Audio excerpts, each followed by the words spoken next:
रहती है। वजह ये होती है कि वहाँ पर चीफ एग्जीक्यूटिव ज्यादा ताकतवर होता है। जब इंटेलिजेंस एजेंसियां रिपोर्ट देती हैं प्राइम मिनिस्टर को या वहाँ के प्रेसिडेंट को, उसके बाद वो आर्मी को मोबिलाइज करता है और यहाँ फिर एक कमेटी बना देता है जिसमें इंटेलिजेंस एजेंसियां और आर्मी मिल बैठकर एक तरह का प्रोसेस इनिशिएट करती है। यहाँ पर पूरा का पूरा इंस्टीट्यूशन ही हाईजेक करके बैठ गए। पूरी की पूरी ISI किसके अंडर में? आर्मी चीफ के अंडर में। भाई क्यों? ये सिविलियन इंस्टीट्यूशन है। चलो आप ISI ले लो, 200-250 अरब रुपए बजट आप पे कर दो अपने आर्मी के बजट से, और हम IB के ऊपर 250 अरब रुपए खर्च कर देते, जो सिविलियन मनी हम IB के ऊपर लगा देते, इंटेलिजेंस ब्यूरो के ऊपर, वो भी नहीं माने जाएगा। आप ले लो, आप ISI को कहते हो ना, इंटर सर्विसेज इंटेलिजेंस एजेंसी, आप ले लो, फिर हम IB से ही अपना काम चला लेते। नहीं करेंगे क्योंकि इनको ISI से ज्यादा उस 250 अरब रुपए की जरूरत है जो ISI को मिलता है एन्युअली। फिर आते हैं पैरामिलिट्री फोर्सेस। अब मैं समझने से हैरान हूँ कि पैरामिलिट्री फोर्सेस के अंदर आर्मी का क्या जाए। पैरामिलिट्री फोर्सेस एक सेपरेट फोर्सेस होती है जहाँ पर उसके कैप्टन, मेजर, कर्नल और उसके बाद उसके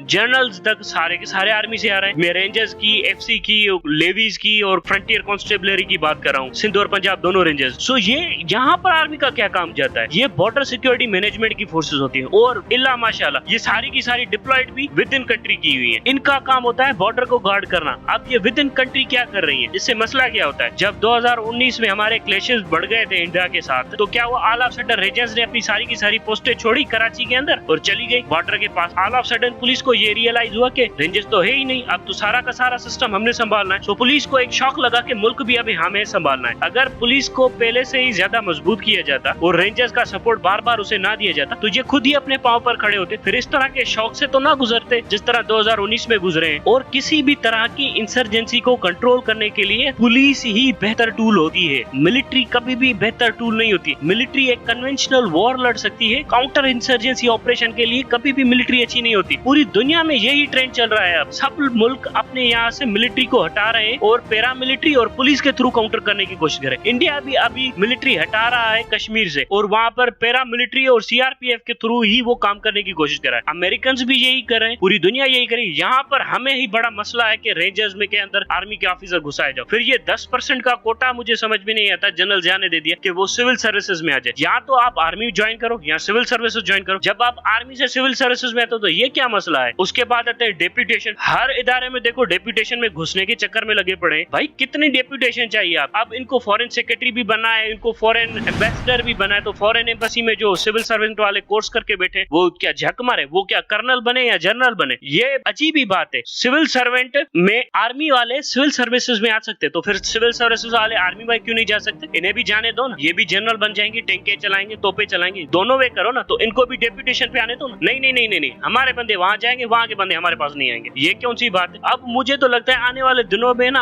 आर्मी के अंदर एक अच्छा सा क्रेज बढ़ जाएगा कि डॉक्टर भी नहीं बनना पड़ेगा। एक जनरल रिटायरमेंट के बाद डॉक्टर बनेगा, हेड सर्जन बनेगा, फिर अल्लाह माशाल्लाह फिर आपको पता चलेगा कि कौन सी सर्जरी होती है वहां पर। ये सारे के सारे काम प्रोफेशनल रिलेटेड होते हैं, प्रोफेशनल बंदे एम्प्लॉयड करनी पड़ती है। एक इंस्टीट्यूशन पूरे मुल्क को हाईजैक करने की कोशिश कर रहा है, ये गलत है। अब आते हैं कि वे फॉरवर्ड क्या है, इन सारी चीजों से निकलना कैसे है। हमें सबसे पहले हमें चाहिए एक मजबूत जमहूरियत। मजबूत जमहूरियत बनती है मजबूत इलेक्शन से। अगर हमारी इलेक्शन का प्रोसेस ही खराब होगा, इलेक्शन का प्रोसेस ही क्वेश्चनेबल होगा, तो वो जो अगली गवर्नमेंट आएगी उसके ऊपर एक बर्डन पहले से ही पड़ा होगा कि ये तो रिग्ड इलेक्शन से आई है। सो इसीलिए आप सबने देखा होगा कि जैसे ही इलेक्ट्रॉनिक वोटिंग मशीन की बात की जाती है, बहुत सारी पार्टियां जो प्रो आर्मी है और आर्मी एज एन इंस्टीट्यूशन और इलेक्शन कमीशन, वो चाहते ही नहीं है कि यहाँ पर ये इलेक्ट्रॉनिक वोटिंग मशीन आए, क्योंकि इसके बाद ये होगा कि जो भी नई हुकूमत आएगी वो इलेक्ट्रॉनिक वोटिंग मशीन से आएगी, उनके वोटों से आएगी। फिर उन्हीं के बाद उनके ऊपर कोई इल्जाम नहीं लगा सकेगा कि ये रिग्ड इलेक्शन से आए, सिलेक्टेड इलेक्टेड वाला टाइटल खत्म हो जाएगा। फिर हुकूमत को कोई ज्यादा ब्लैकमेल नहीं कर सकेगा। जब ब्लैकमेल हुकूमत नहीं होगी तो मार्शल लॉ का भी सवाल नहीं होता उनके खिलाफ। फिर वो नहीं होगा तो वो हुकूमत बड़े खुल खुल कर फैसले लेना शुरू करेगी और फिर ये फैसले बहुत सारे लोगों को हजम नहीं होंगे। आपकी जुडिशरी को हजम नहीं होंगे, आपकी मिलिट्री को हजम नहीं होंगे, आपकी अपोजिशन पार्टीज को हजम नहीं होंगे, आपकी मीडिया को हजम नहीं होंगे, क्योंकि ये सारे के सारे बेनिफिशियरीज है करप्ट सिस्टम का जो हमारे अंदर चल रहा है। अब तीसरी पॉइंट है वो है अच्छे कोर्ट्स। अब किस किस्म के कोर्ट्स चाहिए? हमें कोर्ट्स चाहिए जस्टिस असद खोसा वाले। आप सबने देखा था कि जस्टिस असद खोसा के कोर्ट्स कितने ही बड़े थे और उनके अंदर कितना ही सख्त इंसाफ होता था। 2 मिनट के अंदर वो जो फातिमा लड़की थी 2 दिन के अंदर उसका केस पूरा का पूरा निपटा दिया। आपके मॉडर्न कोर्ट्स जो इस वक्त बने हुए हैं वो भी सारे के सारे जस्टिस आसिफ सईद खोसा ने बनवाए हैं। जनरल मुशर्रफ को भी उल्टा टांगने वाला प्रोग्राम भी जस्टिस आसिफ सईद खोसा का था। सो यही कोर्ट कोर्ट्स हमें चाहिए जो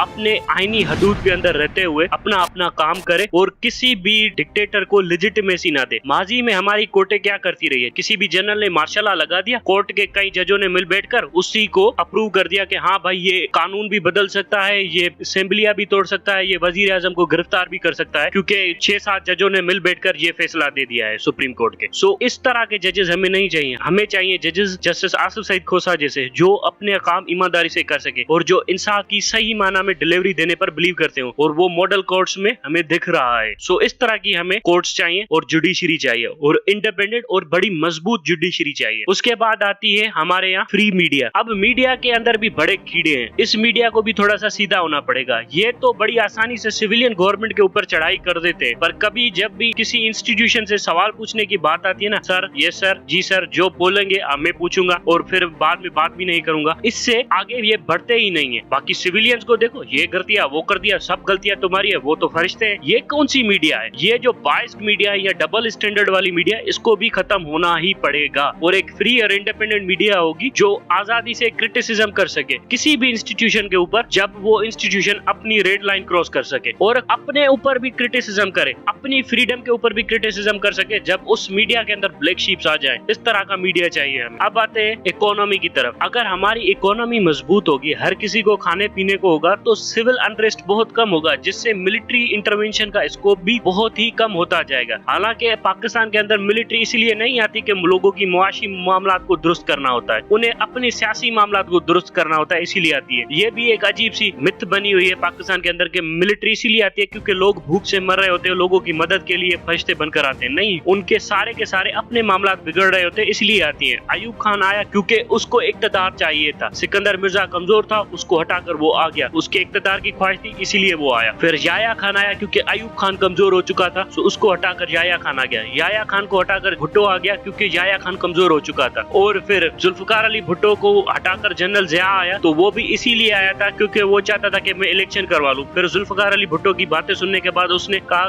कि इलेक्शन ये वो वगैरह, और आर्मी फंस गई कि भाई अब अगर इलेक्शन हो गए और जुल्फकार अली भुट्टो वापस आ गया तो हमारे ऊपर केसेस कर देगा। सो मार्शल लॉ लगाने के बाद आर्मी के पास कोई चांस ही नहीं बचता कि वो उस अपने इक्तदार को तूल दे, वरना वो मारे जाएंगे ये आर्टिकल 6 के संगीन गद्दारी के केस के अंदर। सो इसीलिए उनको यही कोशिश होती है कि मार्शल लॉ के बाद अपने इक्तदार को कैसे भी तूल देना। यही काम जनरल मुशर्रफ का हुआ। जनरल मुशर्रफ कौन सी इकोनॉमिक रिफॉर्म्स लाने के लिए आया था पाकिस्तान में? वो आया था कि उसका फड्डा हो गया नवाज शरीफ के साथ और इसलिए आ गया, मार्शल लॉ लगे। अब क्या करे, अब तो उसको इक्तदार को तूल ही देनी थी, वरना ये आर्टिकल 6 के केसेस लग जाते उसके ऊपर। सो ये सारी की सारी मार्शल लॉ जस्टिफाइबल नहीं होती है। अगर सिविलियन गवर्नमेंट्स इकोनॉमिक स्टेबिलिटी लाती हैं तो अनरेस्ट बहुत कम हो जाता है। सो इससे चांसेस भी बिल्कुल जीरो हो जाते हैं मुल्क के अंदर किसी मार्शल लॉ के लिए। अब एक और स्टेप है जो है सिविलियन इंटेलिजेंस एजेंसी।